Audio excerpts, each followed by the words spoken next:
नमस्कार, आप देख रहे हैं खबरों का डबल डोज 1 और 11। आपके साथ हूं मैं नेहा बाथर। नमस्कार, आपके साथ मैं हूं मीनाक्षी कनिवार। तो आज बिहार की कमान फिर से नीतीश कुमार के हाथ में जा रही है। तो महाराष्ट्र में 7 महीने बाद मंदिर के कपाट खोल दिए गए। तो इन खबरों पर हमारी नजर होगी, लेकिन आगे क्या खास है आपको ये भी बता दें। भाई दूज के मौके पर नीतीश कुमार 7वीं बार बिहार के मुख्यमंत्री बनने जा रहे हैं। आज आपकी मुलाकात करवाएंगे उनकी बहन से और आपको बताएंगे कि उन्हें आज क्या गिफ्ट मिला है। और साथ ही पाकिस्तानी गोलाबारी में शहीद जवान के पार्थिव शरीर को जब घर ले जाया गया तो कैसे 10 साल की बेटी ने भरी हुंकार, पिता के पदचिन्हों पर चलने को वो है तैयार। आपको हम ले चलेंगे केदारनाथ मंदिर, जहां कपाट बंद होने से पहले मुख्यमंत्री योगी आदित्यनाथ ने भोले बाबा के दर्शन किए। आपको पहाड़ों पर कुदरत का खूबसूरत नजारा दिखाएंगे, जहां सफेद बर्फ की चादर में सब कुछ समाया हुआ दिखाई दे रहा है। लेकिन शुरुआत करेंगे खबरों की रफ्तार के साथ 100 खबरों के साथ।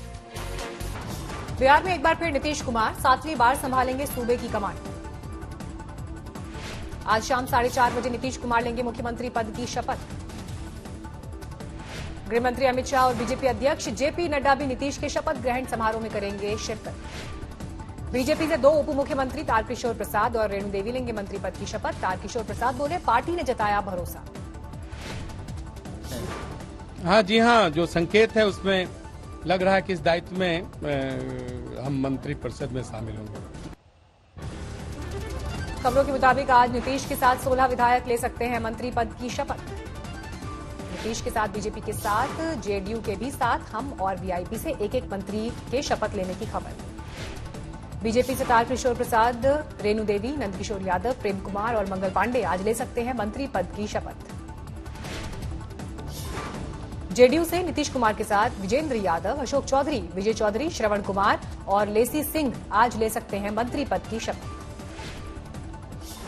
मांझी की पार्टी हम से संतोष मांझी और वीआईपी के प्रमुख मुकेश सहनी ले सकते हैं मंत्री पद की शपथ। बिहार के कटिहार के विधायक तारकिशोर प्रसाद चुने गए बीजेपी विधानमंडल के नेता है। एनडीए विधायकों ने चुना उपनेता। तारकिशोर प्रसाद ने कहा, पार्टी ने सौंपी बड़ी जिम्मेदारी, करूंगा निर्वाह। बेतिया के विधायक रेणु देवी को बीजेपी विधानमंडल ने चुना उपनेता। आज लेंगी मंत्री पद की शपथ, बनेंगी डिप्टी सीएम। बहुत बड़ी जिम्मेदारी है समाज के लिए और ये बहुत बड़ी जिम्मेदारी है एक कार्यकर्ता के लिए। और कार्यकर्ता 2 डिप्टी सीएम की अटकलों के बीच सुशील मोदी ने किया ट्वीट, कोई पद नहीं तो कम से कम कार्यकर्ता तो रहूंगा ही। नीतीश की शपथ को लेकर आरजेडी ने घेरा, कहा छोटे भाई की भूमिका में आने के बाद भी मिला ताज। महागठबंधन की हार को लेकर कांग्रेस पर फूटा आरजेडी का गुस्सा। शिवानंद तिवारी बोले, जीत में बाधा बन गई कांग्रेस। शिवानंद तिवारी ने कहा, 70 सीटों पर चुनाव लड़ने वाली कांग्रेस ने 70 रैलियां भी नहीं की। शिवानंद तिवारी बोले, राहुल ने बस 3 दिन रैली की, प्रियंका तो आई नजर नहीं। शिवानंद के आरोपों पर गिरिराज सिंह का तंज किया ट्वीट, शिवानंद जी तो राहुल जी को ओबामा से ज्यादा जानने लगे हैं। बांकीपुर के बीजेपी विधायक नितिन नवीन के भी मंत्री बनने की चर्चा। नतीजों के बाद बिहार कांग्रेस में जारी है घमासान। अपनी ही पार्टी के खिलाफ धरने पर बैठे पार्टी के नेता। समाजवादी पार्टी ने भी कांग्रेस पर बोला हमला। समाजवादी पार्टी की प्रवक्ता अनुराग भदौरिया का बयान, अगर कांग्रेस ने अच्छा प्रदर्शन किया होता तो बिहार में आज महागठबंधन की सरकार होती। कांग्रेस नेता प्रमोद तिवारी का बयान, बिहार का बहुमत निश्चित तौर पर नीतीश के पक्ष में नहीं, वो बीजेपी के कठपुतली सीएम साबित होंगे। बिहार में आज सीएम नीतीश के शपथ ग्रहण के बीच धूमधाम से मनाया जा रहा है भाई दूज का त्योहार। महाराष्ट्र में आज से खुले सभी धार्मिक स्थल, मंदिर, मस्जिद, गुरुद्वारे और चर्च में जुटे श्रद्धालु। मुंबई में श्रद्धालुओं के लिए आज से खुला सिद्धिविनायक का मंदिर, भक्तों का लगा तांता। लंबे अरसे बाद भक्त कर रहे हैं बप्पा के दर्शन। शिरडी में आज से खुला साईं दरबार, दर्शन के वक्त कोरोना नियमों का पालन। मुंबई में हाजी अली दरगाह भी जायरीनों के लिए खुली, कोरोना नियमों के साथ जियारत। आज से केरल के सबरीमला में मंदिर के खुले कपाट, 8 महीने बाद भगवान अयप्पा के दर्शन कर सकेंगे श्रद्धालु। आज बद्रीनाथ का दर्शन करने जाएंगे यूपी के सीएम योगी आदित्यनाथ। उत्तराखंड के सीएम भी होंगे साथ। बाद में सीएम योगी करेंगे यूपी गेस्ट हाउस का उद्घाटन। बद्रीनाथ में हुई बर्फबारी से बड़ी ठंड, 19 नवंबर को बंद होंगे भगवान बद्रीनाथ के कपाट। केदारनाथ में जोरदार बर्फबारी, आज से बंद हो जाएंगे केदारनाथ के कपाट। 6 महीने बाद खुलेगा मंदिर। कपाट बंद होने से पहले कल केदारनाथ के दर्शन करने पहुंचे यूपी के सीएम, भोले बाबा का लिया आशीर्वाद। गंगोत्री धाम में जोरदार बर्फबारी, बिछी सफेद बर्फ की चादर। आज से यमुनोत्री धाम के कपाट होंगे बंद। मंगल गीतों के साथ आखिरी पूजा की तैयारी। पंढरपुर में विठ्ठल मंदिर के खुले कपाट, पहला दर्शन पाकर चेन्नई के भक्त खुश। नागपुर में श्री गणेश टेकरी मंदिर के खुले कपाट। पुणे में श्रीमंत दगड़ू सेठ मंदिर आज से खुला, कोरोना संकट में किया गया था बंद। महाराष्ट्र के बारामती में जेजुरी का खंडेराया मंदिर भक्तों के लिए आज से खुला, सुबह 7 बजे से भक्तों का लगा तांता। अमरावती में अंबा देवी के दर्शन करने उमड़े भक्त, रात से लगी लंबी कतार।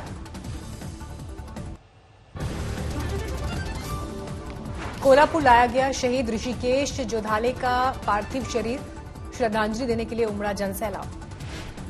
नागपुर में शहीद नायक सताई भूषण रमेश राव को दी गई श्रद्धांजलि। जम्मू कश्मीर में सरहद पर पाकिस्तानी गोलाबारी में हुए थे शहीद। ऋषिकेश पहुंचा शहीद राकेश डोभाल का पार्थिव शरीर, पिता के पदचिन्हों पर चलती दिखी 10 साल की मासूम बेटी। भावुक जवानों का थपथपाया कांधा, पापा की तरह फौज में जाने की बात की।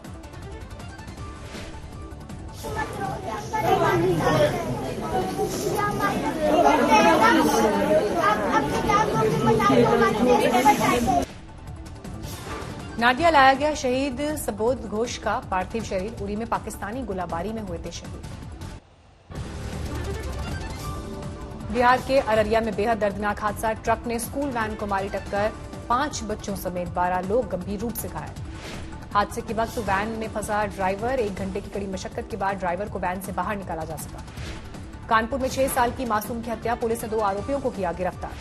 केरल के पलक्कड़ में पुलिस ने भारी मात्रा में विस्फोटक किया सीज, 7,000 जिलेटिन छड़ और 7,500 डेटोनेटर सीज। यूपी के बस्ती में पुआल में दबा मिला महिला का शव, पुलिस ने लापता होने की सूचना पर नहीं दिया था ध्यान, थाना इंचार्ज निलंबित। यूपी के बस्ती में पुलिस ने सुलझाया युवती के कत्ल का केस, हॉरर किलिंग में पिता को किया गिरफ्तार। खेती कानून के खिलाफ जारी है किसानों का धरना प्रदर्शन, सरकार के रवैये को लेकर नाराजगी। पंजाब के बरनाला में पूर्व सैनिकों का धरना प्रदर्शन, पेंशन कटौती को लेकर सरकार के खिलाफ नाराजगी। मसूरी में पंडित दीनदयाल उपाध्याय की मूर्ति पर हमला, बीजेपी कार्यकर्ताओं ने किया विरोध प्रदर्शन। बंगाल में बीजेपी की एक और मुहिम, मिदनापुर में महिला कार्यकर्ताओं को कराटे की ट्रेनिंग। कोरोना से कराती दिल्ली को बचाने के लिए केंद्र और राज्य ने झोंकी ताकत, गृह मंत्री के साथ केजरीवाल और एलजी की बैठक में करीब 300 आईसीयू बेड्स बढ़ाने पर बनी सहमति, आरटीपीसीआर टेस्ट 2 गुना करने पर राजी। और आईसीयू बेड्स बढ़ाए, उसके लिए बाईपैप मशीनें जो हमें जरूरत है वो केंद्र सरकार उसको मदद करेगी वो देने में। दिल्ली में बेकाबू कोरोना की रफ्तार पर गौतम गंभीर का केजरीवाल पर हमला, कहा महामारी रोकने में फेल हुए सीएम। दिल्ली में सर पर दौड़ रही कोरोना की रफ्तार, 24 घंटे में 3,340 नए मामले, 95 मरीजों की मौत।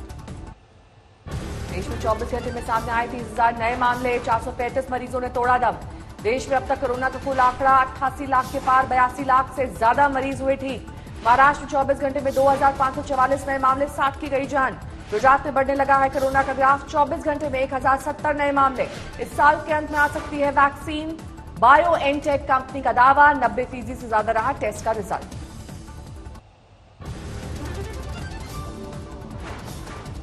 एनसीआर के कई इलाकों में बूंदाबांदी के बाद तापमान में गिरावट, तेज हवाओं से बढ़ी ठंड। हरियाणा के हिसार में जमकर ओलावृष्टि, तापमान में गिरावट से बढ़ी ठंड। जयपुर में भी अचानक मौसम का बदला रंग, कई इलाकों में जमकर हुई ओलावृष्टि। जम्मू कश्मीर के पीर पंजाल में जमकर बरसी बर्फ, गुलमर्ग में बर्फबारी से बिछी सफेद चादर। जम्मू कश्मीर के गुरेज में जमकर बरसी बर्फ, गुरेज में इस मौसम की पहली बर्फबारी।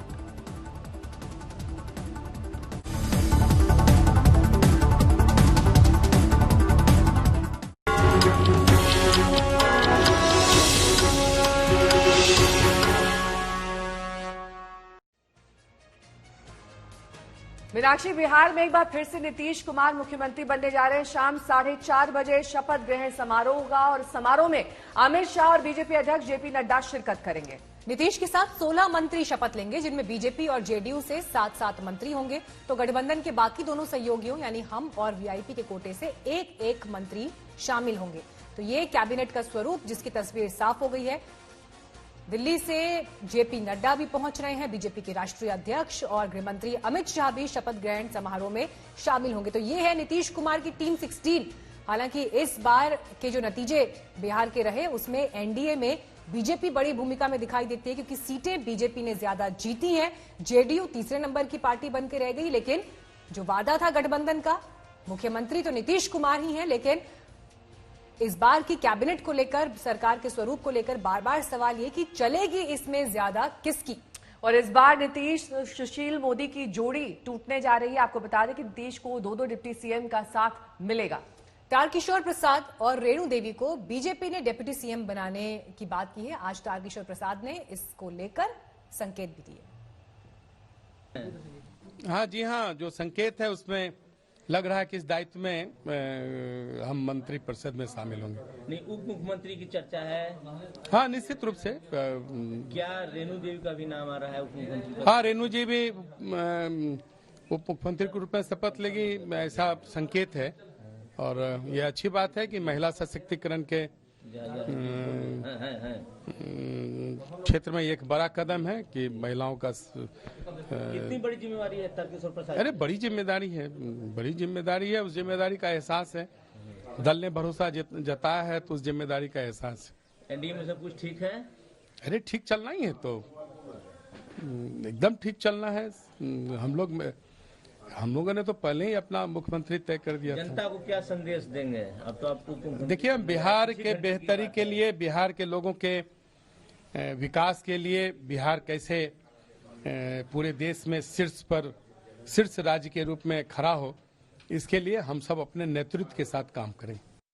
देखिए, ये बहुत बड़ी जिम्मेदारी है समाज के लिए, और ये बहुत बड़ी जिम्मेदारी है एक कार्यकर्ता के लिए।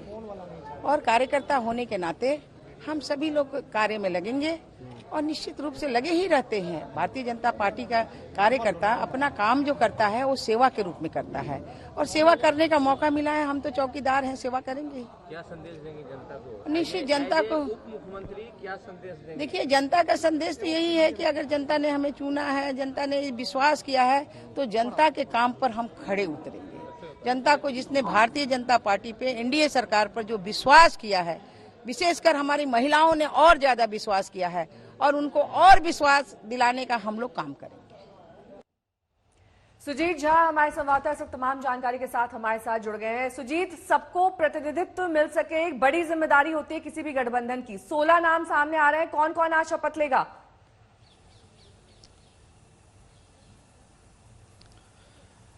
देखिए, सरकार चूंकि पहले से चल रही है एनडीए की बिहार में, और इस बार भी मौका मिला है, तो निश्चित तौर पर बहुत ज़्यादा अंतर इसमें नहीं आना है।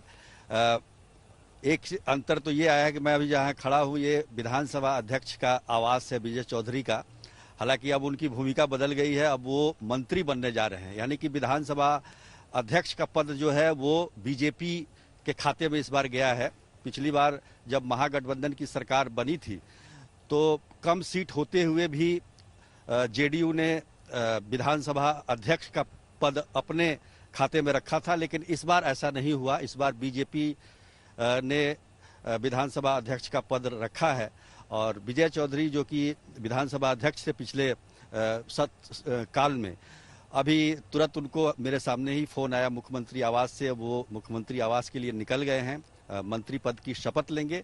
विजय चौधरी हैं, अशोक चौधरी हैं, मेवालाल चौधरी हैं, विजेंद्र यादव हैं, शीला मंडल जो कि महिला हैं, पहली बार जीती हैं फुलपरास से, अति पिछड़ी जाति से आती हैं, महिला भी हैं, तो उनका भी नाम रखा गया है। तो सारे जितने भी समीकरण हैं उसका ध्यान में रखते हुए ये लिस्ट बनाई जा रही है। हालांकि 36 मंत्री बनाए जा सकते हैं बिहार में, लेकिन अभी 16 के नाम आ रहे हैं, बाद में और एक्सपेंशन इसका किया जाएगा। दिल्ली में कोरोना की बढ़ती रफ्तार से हड़कंप मच गया। पिछले एक हफ्ते से लगातार 7000 से ज्यादा नए मामले रोजाना सामने आ रहे हैं। बिगड़ते हालात के बीच अब केंद्र सरकार ने दखल दिया। अमित शाह ने रविवार को दिल्ली में कोरोना के हालात पर चर्चा की और कई निर्देश दिए।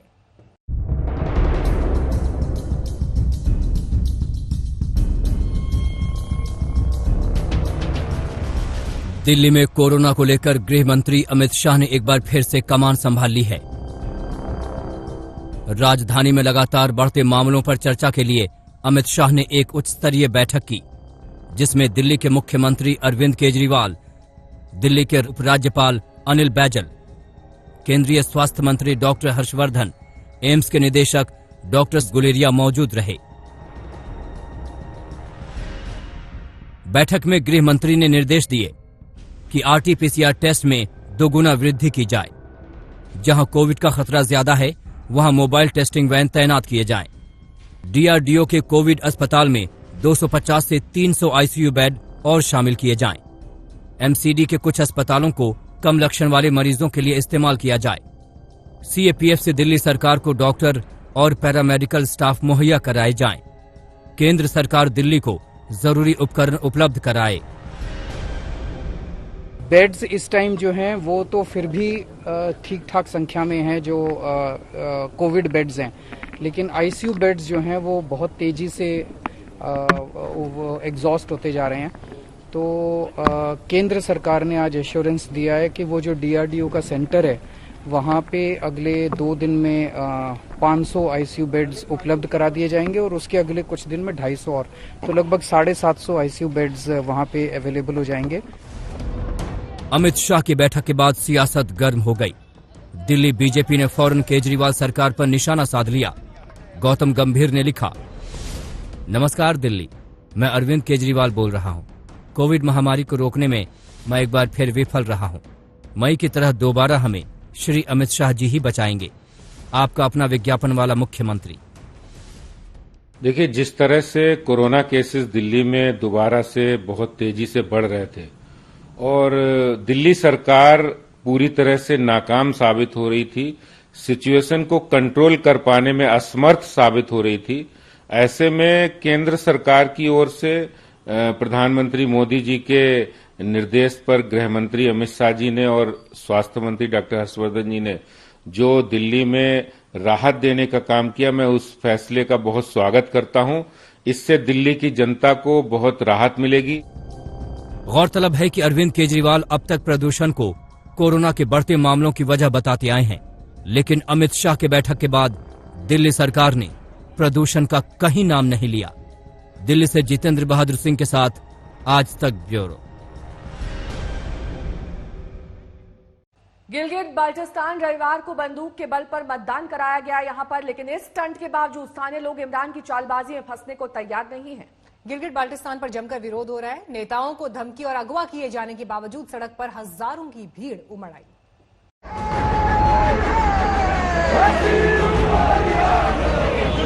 की सरकार नहीं चलेगी, नहीं चलेगी। हकीमती की सरकार नहीं चलेगी, नहीं चलेगी। हम जान चाहते हैं, हम जान चाहते हैं।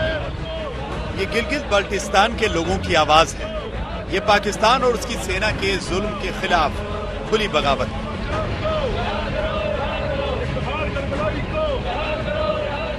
पाक अधिकृत कश्मीर के गिलगित बाल्टिस्तान इलाके में इमरान खान चुनाव करा रहे हैं, लेकिन वहां के लोग इस ड्रामे को समझ चुके हैं और जुल्म का हिसाब मांग रहे हैं।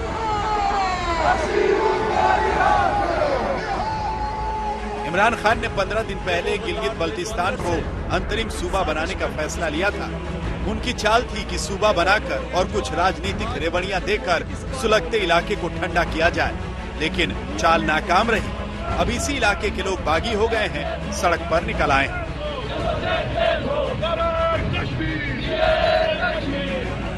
इस बगावत से पाकिस्तान की सेना पूरी तरह बौखला गई। पुलिस और सेना लोगों को बोलने नहीं दे रही, मंच से उन्हें घसीट कर उतारा जा रहा है।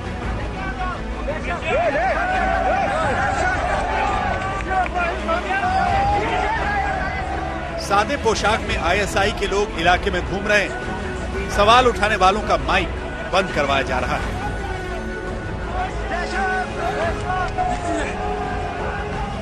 यकीन करें, अगर आज आप लोगों ने ये मसला हल नहीं किया, ये मसला रोज रोज बढ़ता रहेगा। ये गुजारिश भी है आप लोगों से, आप इसे धमकी समझें, जिस तरीके से समझना है समझे, लेकिन इनका मसला हल करें। ये दुनिया का फलक्रम है, ये दुनिया का मरकज है, ये आपका गला है, गला। अगर इस गले में किसी तरीके से अगर रस्सी फंस गई तो तुम्हारी जान निकल जाएगी।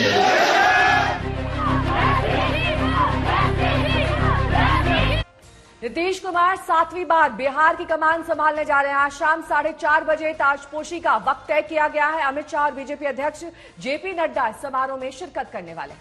पहली बार कम नंबर के बाद भी एनडीए सरकार के मुखिया होंगे नीतीश कुमार। कल एक वक्त ऐसा भी आया जब नीतीश ने इसी नंबर का हवाला देते हुए बीजेपी का मुख्यमंत्री बनाने की बात की।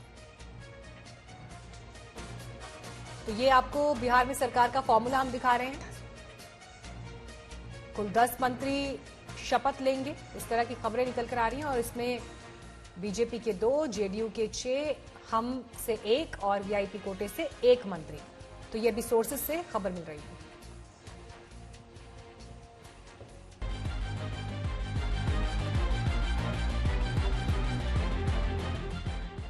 महामहिम राज्यपाल महोदय को उसका पत्र आज अभी दे दिया गया और उन्होंने इसको स्वीकार करते हुए मुख्यमंत्री के रूप में मनोनीत कर दिया। बिहार में एक बार फिर नीतीश कुमार की सरकार। सीटें कम हुई, रुतबा कम हुआ, कद घटा, लेकिन फिर भी बिहार की कमान नीतीश कुमार के हाथों में ही आने जा रही है।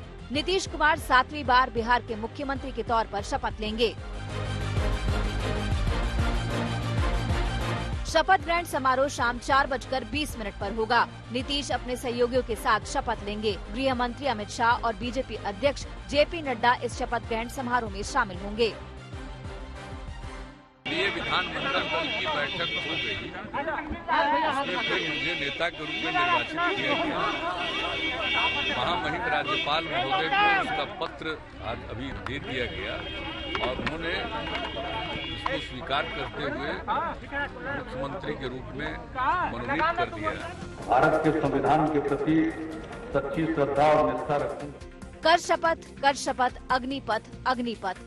जी हाँ, इस बार की शपथ नीतीश के लिए अग्निपथ की तरह होगी। कैबिनेट में भी नीतीश अल्पमत में होंगे। कयास तो ये भी है कि बीजेपी कोटे से 2 उप मुख्यमंत्री होंगे और इनमें सुशील मोदी नहीं होंगे, जिनके साथ उनका सालों का साथ रहा है। मुख्यमंत्री के लिए ये बेहद खास दिन है नीतीश कुमार के लिए, क्योंकि आज वो शपथ लेते हैं। उसके बाद कुछ ही महीने के बाद वो श्री कृष्ण सिंह, जो कि बिहार के पहले मुख्यमंत्री हुआ करते थे, उनका जो रिकॉर्ड है सबसे ज़्यादा दिन तक मुख्यमंत्री बने रहने का, उसका रिकॉर्ड वो तोड़ सकते हैं। देखिए, भारतीय जनता पार्टी विधानमंडल ने तारकिशोर प्रसाद जी को चुना है विधानमंडल का नेता और रेणु देवी जी को विधानमंडल का उपनेता चुना है। और ये दोनों बहुत पुराने और प्रमाणित कार्यकर्ता हैं और सर्वसम्मति से इनको चुना गया है। मुझे पूरी उम्मीद है कि तारकिशोर जी और रेणु जी भारतीय जनता पार्टी के कार्यकर्ताओं की उम्मीद पे खड़े उतरेंगे। और जहां तक सुशील मोदी जी का सवाल है, वो पार्टी के नेता हैं और पार्टी के नेता रहेंगे। एक वक्त तो ऐसा भी आया जब नीतीश ने बीजेपी के मुख्यमंत्री की बात कर सबको हैरान कर दिया। कल एनडीए की बैठक में राजनाथ सिंह के साथ उन्होंने कहा था कि बीजेपी की ज्यादा सीटें हैं, मुख्यमंत्री बीजेपी का ही हो, लेकिन बड़े नेताओं के मनाने पर वो मान गए। उन्होंने कहा कि हमारा जो इच्छा थी कि बीजेपी का ही कोई मुख्यमंत्री बने, हम उनको सहयोग करें, लेकिन बीजेपी के सभी बड़े नेताओं के आदेश का हम पालन कर रहे हैं, बिहार के जनता के आदेश का पालन कर रहे हैं। और हम और बेहतर तरीके से जो हमारी कमियां रह गई उसको ढूंढ कर, और हम लोग कभी बोलेंगे आप लोग भी अपनी हमारी कमियों को ढूंढिए। नीतीश कुमार के लिए इस बार की जंग आसान नहीं थी। वो जानते थे कि हवा उनके खिलाफ है। 15 साल की एंटी इनकम्बेंसी है। कोरोना काल में बिहार लौटने वाले मजदूर नाराज हैं। बेरोजगार युवा गुस्से में हैं, लेकिन वो ये भी जानते थे कि हवा का रुख कैसे मुड़ा जाता है। यही कारण है कि चुनाव अभियान में वो खुद पीछे रहे और प्रधानमंत्री मोदी को आगे कर दिया। इस बार सीटें भले ही उनकी कम हुई, लेकिन कमान फिर से उन्हीं के हाथों में आ गई। कहते हैं ना कि अंत भला तो सब भला। पटना से सुजीत झा और रोहित सिंह के साथ ब्यूरो रिपोर्ट आज तक। इस वक्त और ज्यादा जानकारी के साथ उत्कर्ष हमारे साथ जुड़ेंगे, लेकिन इस बीच आपको बता दें कि इस बार नीतीश और सुशील मोदी की जोड़ी नहीं दिखाई देगी। सुशील मोदी का पत्ता कट गया और इस बार बीजेपी कोटे से 2 डिप्टी सीएम बनाए जाएंगे। तारकिशोर प्रसाद और रेणु देवी का डिप्टी सीएम बनना तय है। दोनों आज ही नीतीश कुमार के साथ शपथ लेंगे। तारकिशोर प्रसाद बिहार के डिप्टी सीएम होंगे, इनको इस बात की जानकारी मिल गई है। सर, सबसे पहले आपको बहुत बधाई। चलिए, बहुत बहुत धन्यवाद। बन रहे हैं, आपको जानकारी कब मिली कि आपको डिप्टी सीएम बनना है नीतीश कुमार? नहीं, अभी माननीय मुख्यमंत्री जी का फोन आया था और उन्होंने उप मुख्यमंत्री के रूप में शपथ लेने की बात कही है। क्या इस बार बीजेपी में सिर्फ एक ही उप मुख्यमंत्री होगा? नहीं, जो जानकारी मिल रही है उसमें 2 उप मुख्यमंत्री होंगे और एक हमारे वरीय नेता हैं रेणु देवी जी, वो दूसरे उप मुख्यमंत्री के रूप में शपथ लेंगे। उत्तर प्रदेश के मॉडल पे काम हो रहा है, पहली बार बिहार में 2 उप मुख्यमंत्री होंगे। देखिए, तो अच्छी बात है ना कि महिला सशक्तिकरण के दिशा में माननीय मुख्यमंत्री के नेतृत्व में और माननीय सुशील कुमार मोदी के नेतृत्व में हम सबों ने जो काम किया है, तो उसमें महिलाओं के सशक्तिकरण पर हमारी सरकार ने काफी काम किया है और यशस्वी प्रधानमंत्री जी ने भी काम किया है, तो बिहार में ये एक अच्छी बात होगी। नीतीश कुमार जी के साथ समन्वय कैसे बनाएंगे? क्योंकि आपने निश्चित रूप से बनेगा। हम सब 15 वर्षों से उसी आधार पर काम कर रहे हैं, हमारा नेतृत्व काम कर रहा है, हमारे आदरणीय सुशील कुमार मोदी जी काम किए, उसी को आगे बढ़ाना है। उसमें नीतीश और मोदी का फॉर्मूला, नीतीश और मोदी की जोड़ी तो बड़ा कंफर्टेबल थी। अरे मेरे साथ भी सबकी जोड़ी कंफर्टेबल रहेगी, सब हो जाएगा कहीं।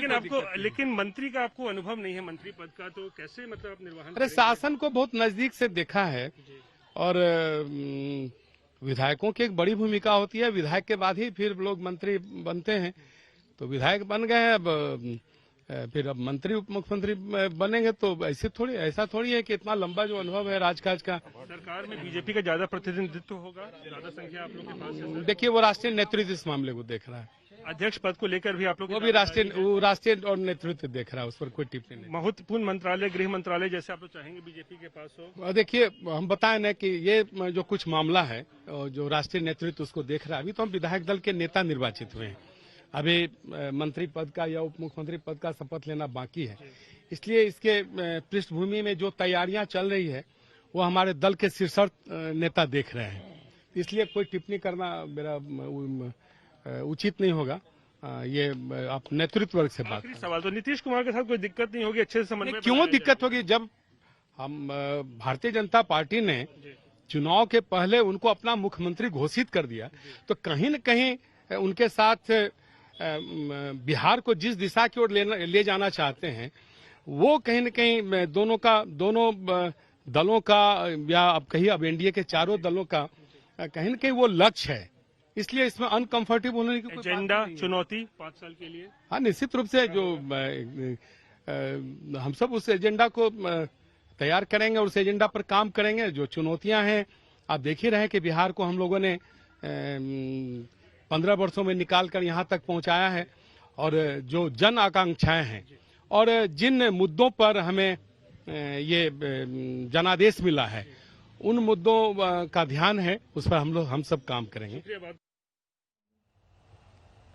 तो भैया दूज के मौके पर नीतीश कुमार अपनी बहन को बड़ा तोहफा देने जा रहे हैं। आज शाम फिर से वो मुख्यमंत्री पद की शपथ लेंगे। नीतीश कुमार की बहन उषा देवी भाई की इस उपलब्धि पर प्रसन्न है। आज तक से उन्होंने खास बात की। इस वक्त हम पटना में ही नीतीश कुमार की बड़ी बहन के साथ हैं और देखिए कि किस तरीके से जो पारंपरिक चीजें हैं वो की जा रही हैं। अजी, आज फिर से नीतीश जी मुख्यमंत्री बन रहे हैं 7वीं बार, क्या कहेंगी? पूजा कर रहे हैं, उनका आशीर्वाद दे रहे हैं, सहे हुए हैं, और क्या कहेंगे। बहुत खुशी की बात है कि 7वां बार मुख्यमंत्री बन रहे हैं। आज अच्छा दिन है, भैया दूज भी है और मुख्यमंत्री शपथ ले रहे हैं। तो भैया दूज की आपने बधाई दी नीतीश जी को? हाँ, दे दिए। बात हुई आपसे उनकी? गए थे ना उस दिन। अच्छा, गए थे आप? हाँ। तो इतना बड़ा तोहफा उनको मिल रहा है नीतीश जी को, एक बार फिर से वो मुख्यमंत्री बन रहे हैं। हाँ, मुख्यमंत्री बन रहे हैं तो अच्छा बात है। अच्छा, हम देख रहे हैं कि आप बहुत ही मतलब ये खपड़ैल का आप मकान है जहाँ आप रह रही हैं। नहीं, हाँ। वो है मकान। अच्छा, बगल वाला मकान है। ये तो पूजा करने आए। तो मतलब ये भी आपका ही है? नहीं, दूसरा का है। अच्छा। तो यहाँ बना है ना, इसलिए पूजा करने आए हैं। सहे हुए हैं ना, तो पूजा कर रहे हैं। हमारा मकान बगल में है। हाँ। तो मुख्यमंत्री बनने के बाद इस बार जो जीत मिली है उन्हें, उसके बाद क्या आपने उनसे मुलाकात की, बात हुई आपकी? हाँ, हो गई बात। हाँ, कर लिए बात, गए थे उस दिन हम, उनसे भेंट हुआ है, बात की। चुनौतियां रहेंगी अगले 5 साल सरकार? क्या लग रहा है इस बार, चूंकि उनकी सीटें काफी कम आई हैं पिछली बार के मुकाबले? वो तो हुआ है, कोई किया है ऐसे, नहीं तो उनका सीट तो पूरा आता है। आपको लगता है कि कई लोग कह रहे हैं कि उनको अब केंद्र में चले जाना चाहिए, तो आपको लगता है कि बिहार छोड़कर उनको केंद्र की राजनीति करनी चाहिए? नहीं, अभी रहेंगे यहीं, अभी यहीं रहना? हाँ, यही नहीं रहना चाहिए। बिहार को मजबूत बनाना है ना, तो यहीं रहेंगे। छोटे भाई हो गए हैं, छोटे भाई बड़े भाई हो गए हैं, तो यहीं रहना चाहिए नीतीश कुमार को, ये कहना है उनकी बड़ी बहन उषा जी का। और देखिए, ये तमाम आज चूंकि भैया दूज का कार्यक्रम है, त्योहार है, इसलिए जो तमाम रीति रिवाज हैं वो किए जा रहे हैं। नीतीश कुमार आज 7वीं बार मुख्यमंत्री पद की शपथ लेने जा रहे हैं और उससे पहले जो तमाम कार्यक्रम हैं वो किए जा रहे हैं। नीतीश कुमार की बड़ी बहन उषा देवी यहाँ पर हैं और वो अपने बड़े भाई को, माफ करिएगा, छोटे भाई को आशीर्वाद दे रही हैं। और साफ तौर पर उनका ये भी कहना है कि मुख्यमंत्री बनने के बाद न सिर्फ उन्होंने उनसे मुलाकात की बल्कि बात की और खूब सारा आशीर्वाद भी दिया। उत्कर्ष कुमार सिंह, आज तक, पटना। बीजेपी प्रवक्ता संबित पात्रा इस वक्त प्रेस कॉन्फ्रेंस कर रहे हैं, सीधे आपको वहीं ले चलेंगे। अलायंस में एक पार्टी कह रही है कि हम चीन के साथ मिलकर के आर्टिकल 370 वापस लाएंगे। आपको याद होगा फारूक अब्दुल्ला क्या कह रहे हैं? फारूक अब्दुल्ला कह रहे हैं हम चीन के साथ मिलकर आर्टिकल 370 वापस लेकर आएंगे। और वहीं एक और पार्टी है इस गुपकर अलायंस में, जहां पर महबूबा मुफ्ती कह रही हैं कि मैं तिरंगा नहीं उठाऊंगी और तिरंगा उठाने नहीं दूंगी। एक चीन के साथ मिलना चाहता है, एक तिरंगा नहीं उठाना चाहता है।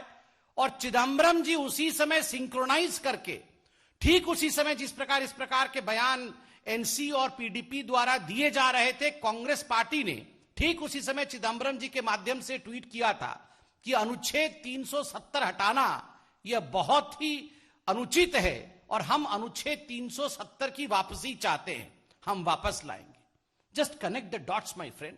जिस दिन अनुच्छेद 370 पे डिबेट और डिस्कशन पार्लियामेंट में हुआ था, कांग्रेस पार्टी, आप याद करिए वो दृश्य, सोनिया गांधी जी इशारा करती हैं और तुरंत अधीर रंजन चौधरी खड़े हो जाते हैं और अमित शाह पर हमलावर होकर कहते हैं कि आप अनुच्छेद 370 पर हिंदुस्तान की पार्लियामेंट में कैसे डिस्कशन कर सकते हैं? यह तो बायलैटरल मसला है, बिना पाकिस्तान की अनुमति के हिंदुस्तान के पार्लियामेंट में यह डिस्कशन कैसे हो सकता है? ये सारी चीजें, if you connect the dots you find that right from the day 1 till today everything stands connected. ये सब जुड़े हुए हैं।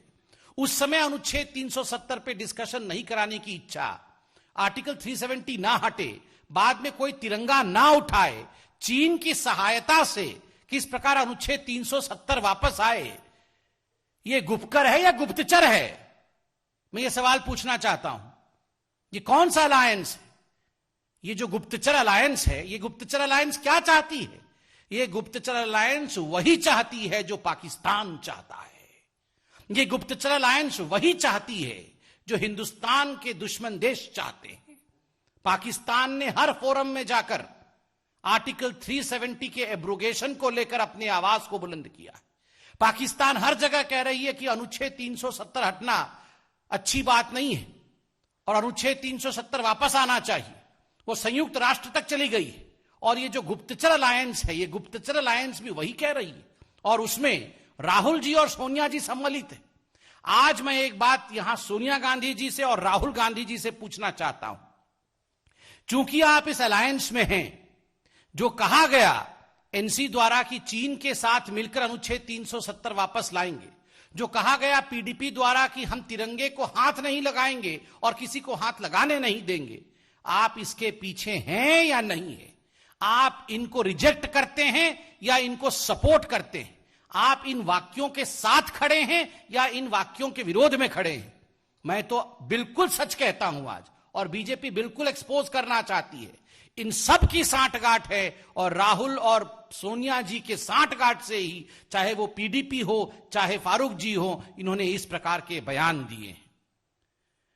जहां तक राहुल गांधी जी का सवाल है, आपने उनका स्टेलार परफॉर्मेंस, विराट परफॉर्मेंस तो देखा ही होगा, बिहार में अभी हुआ है। कितना कमाल का स्ट्राइक रेट रहा है वहां पर। बिहार की जनता ने बिल्कुल स्पष्ट वाक्यों में राहुल गांधी जी को और कांग्रेस पार्टी को कहा है, चुप कर, देश के विरोध में ना बोल। Surgical strike, air strike, article 370, चीन, इन सभी विषयों को लेकर जिस प्रकार के वक्तव्य राहुल गांधी जी ने दिया था, प्रधानमंत्री को कायर कहा था, देश को डरा हुआ, छुपा हुआ, हरा हुआ कहा था, जनता ने बिहार में राहुल गांधी जी को चुप कर कहा है और यहां आकर ये चले हैं बनने गुपकर। जिनको चुपकर कहा गया वो गुपकर बनने चले हैं। बिहार नीतीश कुमार की सरकार बनने जा रही तो वही विपक्ष में सिर्फ टव्वल का दौर शुरू हो चुका है। आरजेडी नेता शिवानंद तिवारी ने तो कांग्रेस के खराब प्रदर्शन को लेकर राहुल गांधी पर हमला बोला। राहुल पर हमले से कांग्रेस बौखला गई, पार्टी ने इसे मर्यादा के खिलाफ बताया। इस बात को सब लोग कह रहे हैं, कांग्रेस जो है महागठबंधन के पैर में जंजीर बन गई। अब 70 उम्मीदवार कांग्रेस के लड़े और कांग्रेस ने 70 सभा भी नहीं किया। राहुल गांधी 3 दिन के लिए आए, एक दिन में 2 सभाएं उन्होंने की, प्रियंका जी का दर्शन नहीं हुआ, या बिहार से अपरिचित लोग चले आए यहां। अब आज कांग्रेस पार्टी के कार्यकर्ता जो है सदाकत आश्रम में बैठ करके पार्टी के नेतृत्व पर आरोप लगा रहे हैं, तो ये ठीक नहीं है। और हमको ऐसा लगता है कि सिर्फ बिहार का ही मामला नहीं है, अन्य प्रदेशों में भी कांग्रेस पार्टी जोर इस पर ज्यादा देती है कि हम अधिक से अधिक सीट लड़ें, अधिक से अधिक सीट कैसे जीतें, इसमें कांग्रेस पार्टी असफल हो जाती है। शिवानंद तिवारी आरजेडी के कोई अधिकृत व्यक्ति नहीं है, वो आरजेडी में है, लेकिन उनकी मिलीभगत भाजपा जदयू से। भला कोई आरजेडी का आदमी बीजेपी की भाषा बोल पर कांग्रेस और राहुल जी पर इस तरह के आधारहीन बातें को रखेगा? मैं समझता हूं ये हाई टाइम है कि तेजस्वी यादव जी को ऐसे बर बोले और मानसिक रूप से दिवालिये नेता को बाहर करें जो उनकी ही जड़ों को खोद रहे हैं। आरजेडी लीडरशिप से हमें अपेक्षा है कि वो तत्काल शिवानंद तिवारी पर कार्रवाई करेंगे, क्योंकि जिस भाषा का उन्होंने प्रयोग किया है, यह भाषा तो गिरिराज सिंह जैसे लोग बोलते हैं कांग्रेस के बारे में, राहुल जी के बारे में। और इनको ये समझ में नहीं आता है कि लड़ना बीजेपी और जदयू से है। कभी इनका बयान नीतीश कुमार या बीजेपी के खिलाफ मैंने नहीं देखा है। ये जब भी बोलते हैं कांग्रेस के खिलाफ बोलते हैं। तो ऐसे लोगों के बयान का क्या मतलब है? मुझे लगता है कि तेजस्वी यादव जी को ऐसे मामलों में तत्काल कदम उठाने चाहिए। बीजेपी ने सुशील मोदी को क्यों किनारे लगा दिया? क्यों उसने इस बार 2 डिप्टी सीएम बनाने का प्लान किया? इसे आप इस तरह से समझ सकते हैं कि ये भविष्य के लिए बिहार में बीजेपी की तैयारी है, और यही वजह है कि पुराने नेताओं को किनारे लगाया जा रहा है। बिहार में बीजेपी के नए नेतृत्व की तलाश है और ऐसे में उसे वो नेतृत्व चाहिए जो आगे चलकर नीतीश कुमार जैसा विकल्प बन सके। तारकिशोर जी, कटिहार से आप विधायक हैं और लगातार इससे पहले आपने वहां पर 15 में जेडीयू के कैंडिडेट को, उससे पहले आरजेडी के कैंडिडेट को शिकस्त दी थी। पार्टी ने एक बड़ी भूमिका आपकी देखी है, तो इसमें क्या वजह लगती है आपको? देखिए, हम लोग भारतीय जनता पार्टी में एक कार्यकर्ता के रूप में काम करते हैं। नेतृत्व जब भी कोई जिम्मेदारी देता है उस जिम्मेदारी का हम सब निर्वहन करते हैं। हम सबको पता भी नहीं होता है कि हम किस जिम्मेदारी में जाएंगे, लेकिन जो जिम्मेदारी या जिम्मेदारियां मिलेगी उसको बेहतर ढंग से उसका हम सब निर्वहन करेंगे। हम सब भारतीय जनता पार्टी के कार्यकर्ता हैं, सभी प्रकार की जिम्मेदारियों के लिए हम सब तैयार रहते हैं। आपने बताया कि आप लोगों को जानकारी भी नहीं होती कि इस तरह से अचानक भूमिका बदलेगी। किसका फोन आया था?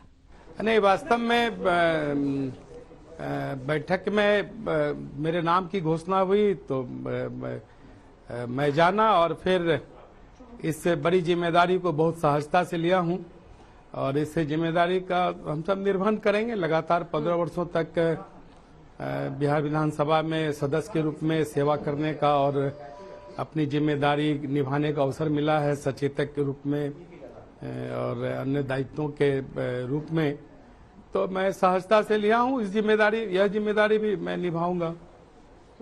तारकिशोर जी, लेकिन आप कह रहे हैं कि आपको सीधे बैठक में ही पता चला। सर, किसी ने तो आपसे बात की होगी ना उससे पहले कि विधायक दल के नेता के तौर पर आप चुने जा सकते हैं, आपका नाम देखिए, अब राष्ट्रीय और प्रांतीय नेतृत्व निर्णय लेता है कि किस, वैसे देखिए सभी कार्यकर्ता इसके लिए सक्षम होते हैं, लेकिन किसी को बनना है तो फिर मेरा चयन किया गया। उसके लिए मैं नेतृत्व के प्रति आभार भी प्रकट करता हूं, लेकिन जो जिम्मेदारी है उस जिम्मेदारी को अपने सभी जो हमारे विधानमंडल के सदस्य हैं, हमारे नेता हैं, जो पूर्व से विधायी स्वरूप में या और अन्य स्वरूप में काम करते आ रहे हैं, सबके सहयोग से, सबके साथ मिलकर इस जिम्मेदारी को निभाएं। बिहार में बीजेपी के अध्यक्ष संजय जायसवाल भी वैश्य समुदाय के हैं, लेकिन तारकिशोर प्रसाद पुराने नेता हैं और शायद यही वजह है कि बीजेपी उनका नाम सामने लाई है। डिप्टी सीएम के तौर पर दूसरा नाम रेणु देवी का बताया गया, जो बीजेपी विधायक दल की उपनेता चुनी गई हैं। रेणु देवी बिहार में महादलित समुदाय में आती हैं। देखिए, राबड़ी देवी जी के बाद कोई ऐसा नाम या चेहरा महिला का नजर नहीं आता है जिन्होंने बिहार का एक तरीके से नेतृत्व किया हो, उप मुख्यमंत्री के तौर पर ही सही। अगर आपके नाम को आगे बढ़ाया जाएगा तो आप क्यों नहीं कहते हैं कि हम पूरी तरह से तैयार हैं इसके लिए? देखिए, आप राबड़ी देवी से सुनिए, आप राबड़ी जी की तुलना नहीं कर सकते हैं भारतीय जनता पार्टी को। ठीक है, राबड़ी जी हमारी सम्मानीय है, हमारी मुख्यमंत्री थी, उनके भी मुख्यमंत्री के काल में मैं काम की हूँ, इसलिए मैं उनका बहुत ही ये करती हूँ, रिगार्ड करती हूँ। लेकिन जो अपने एनडीए काम करने का जो हमारा अलग एक काम है, जो कि विकास लेके जो बिहार में विकास हुआ है और आज पूरे विकास दिखाई पड़ रहे हैं, और निश्चित रूप से हम कंधे से कंधे मिला के विकास का काम करने का, आगे भी काम करने का योजना करेंगे, लेकिन जब पार्टी का आदेश होगा तब। लेकिन अगर प्रदेश की आधी आबादी बढ़ चढ़कर पुरुषों की तुलना में ज्यादा वोट करती है, क्योंकि अगर सिर्फ पहले फेज को हम छोड़ दे तो दूसरे और तीसरे चरण में तो 10% महिलाओं ने ज्यादा वोटिंग में हिस्सा लिया और आप लोगों को ज्यादा सीटें भी मिली हैं जब सीमांचल और बाकी एरिया में चुनाव हो रहा था। ये हम कह रहे हैं ना, इसीलिए कह रहे हैं कि महिलाओं को ज्यादा ध्यान दिए। हमारे केंद्रीय नेतृत्व से लेके बिहार सरकार के नेतृत्व, हमारे माननीय मोदी जी ने, माननीय नरेंद्र मोदी जी ने जितना ध्यान रखा है महिलाओं के ऊपर, हमारे के बिहार सरकार के एनडीए सरकार ने जितना महिलाओं के ऊपर ध्यान दिया है, निश्चित रूप से महिलाएं काम करेंगी। महिलाएं विकास का काम चाहती है, महिलाएं सुरक्षा का काम चाहती हैं, महिलाएं अपने डिपेंडेंट होने का काम चाहती हैं। अगर 50% आरक्षण मिला तो इसी सरकार में मिला है, दूसरी सरकार में तो नहीं मिला है। अगर हमें राशन पानी जो भी आज कोरोना काल में मिला है, इसी सरकार में मिला है। आज हमें जो शिक्षक में 50% आरक्षण मिला, इसी सरकार में मिला। तो निश्चित रूप से महिलाएं, एक विश्वास है कि भाजपा जो है और एनडीए जो है उसके साथ में रहने से हमें ज्यादा सुरक्षा, हमारी एजुकेशन, हमारा सब तरह से जो काम बढ़ रहा है उसमें वो भागीदारी कर रही है कि फिर एनडीए सरकार बने और आगे हम काम करते रहें, हम सुरक्षित रहें, हमारा बाल बच्चा सुरक्षित रहे और विकास की ओर हम बढ़ते रहें।